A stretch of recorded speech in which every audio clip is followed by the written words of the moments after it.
যতটুকু ঐক্যমত হয়েছে, সনদ সই হয়েছে, chapter closed, let us go to election. ইলেকশনে গিয়ে জনগণের কাছে নিয়ে যাই। আপনাদের যদি নিজস্ব কোনো দাবি দাওয়া থাকে, কোনো প্রোগ্রাম থাকে আগামী দিনের জন্য, দয়া করে জনগণের কাছে যান। এইখানে বসে, ঢাকায় বসে এইগুলো নিয়ে ঝগড়াঝাটি করে সময় নষ্ট না করে, অন্যদের কাউকে বাধ্য না করে আপনি জনগণের কাছে যান। আমরা তো এতদিন জনগণের মালিকানার কথা বলেছি, তাই না? বলেছি না? তাইলে মালিকের কাছে নিয়ে যান।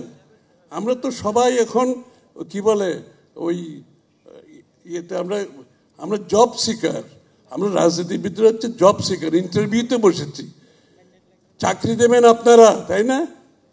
আমরা তো ইন্টারভিউ দিচ্ছি জনগণের, চাকরি দেওয়ার মালিক আপনারা, আপনারা তো জনগণ। তো তাদেরকে বলছি জনগণের কাছে যান, জনগণের ম্যান্ডেট নিয়ে আসেন। এইখানে আপনি যদি মালিক হয়ে যান, এমন যে জনগণকে এতদিন মালিক বললেন, জনগণের কাছে আপনি যাচ্ছেন না, এখন আমরা নিজেরাই মালিক হয়ে যাচ্ছি, আমরাই সিদ্ধান্ত নিচ্ছি বাংলাদেশ এটা হবে, সেটা হবে, ওইটা ভাবে হইতে হবে। আরে তাহলে জনগণ কোথায় গেল? আমি তো জনগণ দেখতে পাচ্ছি না এখানে। আমরা নিজেরাই তো মালিক হয়ে গেছি, আমরাই সিদ্ধান্ত নেওয়ার চেষ্টা করতেছি। কোনো সরকারের সিদ্ধান্ত, আগামী সংসদ কি করবে কোনো সরকারও সিদ্ধান্ত দিতে পারবে না, কোনো ঐক্যমত কমিশনও সিদ্ধান্ত দিতে পারবে না, কোনো রাজনৈতিক দলও সিদ্ধান্ত দিতে পারবে না। দয়া করে জনগণের কাছে যান আগামী নির্বাচনে, জনগণের ম্যান্ডেট নিয়ে তারপরে সংসদে এসে আপনার দাবি দেওয়া পূরণ করেন। এই ঢাকায় বসে দলাদলি করে, রাস্তা দখল করে, জনগণকে বাইরে রেখে গণতন্ত্র কাজ করে না। গণতন্ত্র কাজ করে জনগণের মাধ্যমে। আপনাকে গণতন্ত্র হচ্ছে কারেকশন প্রসেস, গণতন্ত্র হচ্ছে কারেকশন প্রসেস, গণতন্ত্র হচ্ছে ফিল্টারেশন প্রসেস। এই প্রসেস হচ্ছে নির্বাচনের পর নির্বাচনের পর নির্বাচনের মাধ্যমে, এই প্রসেসের মাধ্যমে একটি দেশে রাজনীতির উন্নয়ন হয়, অর্থনীতির উন্নয়ন হয়, সমাজের উন্নয়ন হয়। ঢাকায় বসে আমরা কিছু লোক বসে সেই সিদ্ধান্ত দেওয়ার কেউ আমাদেরকে মালিকানা দেয় নাই, সেই দায়িত্ব কাউকে দেয় নাই। এটা একটু মাথায় রেখে গণতান্ত্রিক চর্চার মধ্যে আমরা আসি, জনগণের কাছে যাই।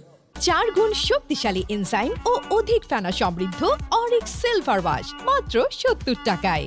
এখানে একেবারে কৃষি খাত থেকে শুরু করে, কুটির শিল্পের খাত থেকে শুরু করে, আইটি রিলেটেড বিজনেসের খাত থেকে শুরু করে, আত্মকর্মসংস্থান থেকে শুরু করে, বিদেশে কর্মসংস্থান শুরু করতে হবে। ইন্ডাস্ট্রিয়াল কত হবে, সার্ভিস সেক্টরে কত হবে, কোন সেক্টরে কত হবে, এবং এর জন্য কি কি করতে হবে সেই সিদ্ধান্ত আমরা নিয়েছি। কত বিনিয়োগ করতে হবে সেটাও আমরা সিদ্ধান্ত নিয়েছি। কারণ আমরা তো আর শেখ হাসিনার মতো ওই মেগা প্রজেক্ট করতে যাব না, আমরা বিনিয়োগ করব এই জায়গায়। 1 কোটি লোকের চাকরির জন্য বিনিয়োগ করব আমরা, এবং এই বিনিয়োগের জন্য বাংলাদেশের প্রত্যেকটি অঞ্চলকে আমরা এখানে সম্পৃক্ত করব। ঢাকা কেন্দ্রিক, চট্টগ্রাম কেন্দ্রিক আমরা উন্নয়ন করব না। আমাদের উন্নয়ন চলে যাবে গ্রামে গঞ্জে, প্রতিটি মানুষের কাছে। বাংলাদেশের মানুষকে ক্ষমতায়ন করবেন নাকি সরকারকে ক্ষমতায়ন করবে, আপনাকে সিদ্ধান্ত নিতে হবে।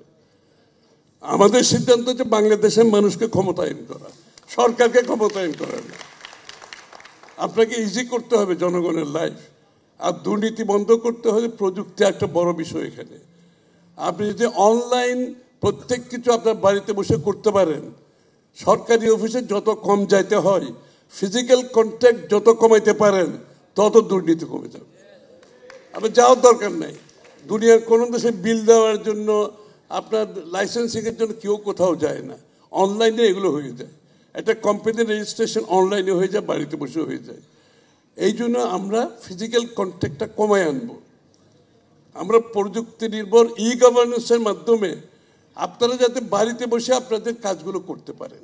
সরকারি অফিসে যত কম যাবেন অত দুর্নীতি কম হবে। মানুষের জীবনের সময়ের দাম আছে। ঘন্টার পর ঘন্টা সরকারি অফিসে বসে থাকার জন্য কেউ দুনিয়াতে আসে নাই। দুনিয়াতে আসে সবাই তার নিজের কাজ করার জন্য। সুতরাং আমরা প্রযুক্তির মাধ্যমে এটা পরিপূর্ণভাবে এই জিনিসগুলো করে দেব। এমনকি ব্যবসায়িক সিদ্ধান্ত আপনি বাড়িতে বসে আপনার সমস্ত যেগুলো আছে রেগুলেশন ওভারকাম করতে হবে, অনলাইনে করবেন। কেন আমি সরকারি অফিসে যেতে হবে? বিদেশে তো অনলাইনে আপনার পাসপোর্ট পর্যন্ত রিনিউয়াল হয়ে যায়। আপনি অনলাইন ফিল আপ করলেন, আপনার বাড়িতে পাসপোর্টটা আবার চলে আসছে, যেতে হয় না তো কোথাও। এই প্রযুক্তির ব্যবহারের মাধ্যমে বাংলাদেশের দুর্নীতির বন্ধের একটা বড় উপায় আছে এখানে। শিক্ষা খাতে বিনিয়োগে, স্বাস্থ্য খাতে বিনিয়োগে, এই দুই জায়গায় জিডিপির আপ টু 5% বিনিয়োগের আমরা সিদ্ধান্ত নিয়েছি। এটা আমরা বহু আগে ডিক্লেয়ার করেছি, 8 বছর আগে বলেছি আপ টু 5% অফ জিডিপি শিক্ষা খাতে, স্বাস্থ্য খাতে। অনেকে বলছেন এটা কি একটু অ্যাম্বিশাস হয়ে গেল না? ইয়েস, অ্যাম্বিশাস তো বটেই। অ্যাম্বিশাস না হলে তো আপনি এগুলো করবেন কি করে? আপনি যদি ছোট চিন্তা করেন, আপনি বড় কাজ করবেন কি করে? চিন্তাটা তো বড় করতে হবে। চিন্তা বড় করেন, চিন্তার সাথে সাথে প্রোগ্রামগুলো করেন। আমি আপনাদেরকে আশ্বস্ত করতে চাই, আমি যে কথাগুলো বলছি এগুলোর ওপর আমরা হোমওয়ার্ক করে, আমরা যদি জনগণ আমাদেরকে ক্ষমতায় বসার সুযোগ দেয়, আমরা যাতে ডে 1 থেকে ডিসিশন দিতে পারি, আমাদের সব হোমওয়ার্ক আমরা করেছি। স্বাস্থ্যের বেলায় আপনার প্রাথমিক স্বাস্থ্যসেবা বিনামূল্যে আমরা সিদ্ধান্ত নিয়েছি। অনেক বড় সিদ্ধান্ত আমি জানি, কিন্তু আমরা সিদ্ধান্ত নিয়েছি প্রাথমিক স্বাস্থ্যসেবা বিনামূল্যে আমরা দেব। আমাদের শিক্ষার ক্ষেত্রে এই যে আপনারা বললেন যে কথাগুলো, আমাদের কারিগরি শিক্ষা স্কুল থেকে করতে হবে। উন্নত দেশগুলো যেগুলো আছে কারিগরি শিক্ষা স্কুল থেকে হতে হবে, ওই কলেজে না। আপনি স্কুল থেকে মানসিকভাবে ছাত্রদের মধ্যে এটা ঢুকিয়ে দিতে হবে। কেউ ইঞ্জিনিয়ারিং পড়তে চাইবে, কেউ প্লাম্বিং পড়তে চাইবে, কেউ ইলেকট্রিশিয়ান হইতে চাইবে, কেউ উডওয়ার্ক করতে চাইবে। এই জিনিসগুলো যখন স্কুল থেকে করবেন আপনি, তার ইন্টারেস্ট ডেভেলপ করবে। তখন সে বিএ এমএ পাস করতে চাইবে না, কারণ আমার তো অপশন তাদেরকে দিই নাই। এখন আমি স্কুল থেকে তাকে যদি অপশন দেই, সে তখন বিএ এমএতে যাবে না, তো সে তার লাইনেই যাবে, তার চিন্তার বিকাশ ঘটবে, তার যেখানে ইন্টারেস্ট আছে সেখানে যাবে। সুতরাং আমরা সিদ্ধান্ত নিয়েছি আমাদের কারিগরি শিক্ষা আমরা স্কুল থেকে শুরু করব, যাতে করে এইখানে আমাদের বিনিয়োগ যাবে। ওই মেগা প্রজেক্টে আমরা বিনিয়োগ করব না।